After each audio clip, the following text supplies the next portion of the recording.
Take my 65 on Monday. Don, we got to get you through this. I just want to clear money supply up and down. Okay, well, let's do that first. If there's money supply goes up, there's more money available and you shouldn't have to pay as much for it. And so interest rates go down, right? And that's done through open market operations, primarily of the Fed.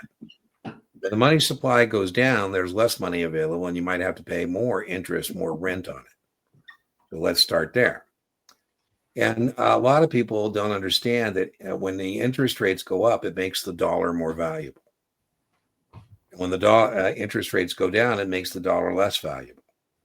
So exports and imports. I, Don, like a strong dollar because I am a U.S. importer. I import Scotch.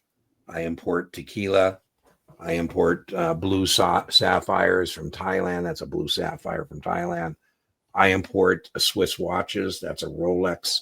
And I like a strong dollar because I can buy more stuff. So when the dollar is strong, test question, U.S. imports go up, the trade deficit goes up, and our exports become less competitive because Caterpillar is going to have to sell the D8 or D10 or whatever for more pesos.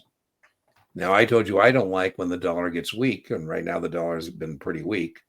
And the reason I don't like that as a U.S. importer, because that means I get to buy less tequila, less Scotch, less blue sapphires, less Rolexes. So when the dollar is weak, U.S. exports, U.S. imports decline, right? Dean's going to buy less foreign stuff.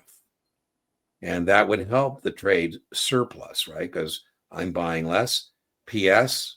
It also makes U.S. exporters more competitive, right? Because now they need less pesos, less euros, yes, yen to pay for the plane. I think of Boeing, right? Is what I think about. Brian, you got your board. I love it. You were always so good at the visual representations. There we go. I'm just following exactly what you say. And this is how I teach. For those of you who don't have my stuff, I always do these visuals. Yeah, there you go. Especially this importer-export stuff is on the 7. It's on the 65. It could be, I don't think it's on the 66.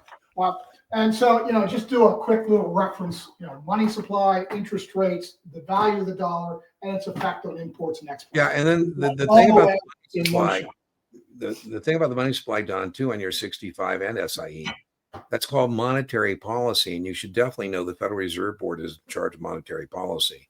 And you should definitely know that too much money chasing too few goods is bad. That's inflation. And too many goods and not enough money, that's bad too. That's deflation. And so the Federal Reserve Board, Don, has a dual mandate. Well, the mandate we're concerned with as it relates to 65 and SIE is price equilibrium or price stability.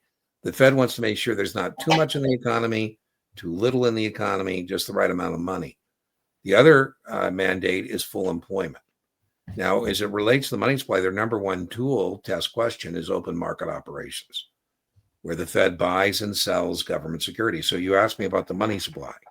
When the Fed is buying government securities, the money supply goes up, right? Because the securities are coming in and the money's going out. Right now, the Fed has been shrinking its balance sheet. And so when the Fed is selling government securities, the securities go out, the money comes in, the money supply contracts and has the effects that we just diagrammed and talked about on that whiteboard.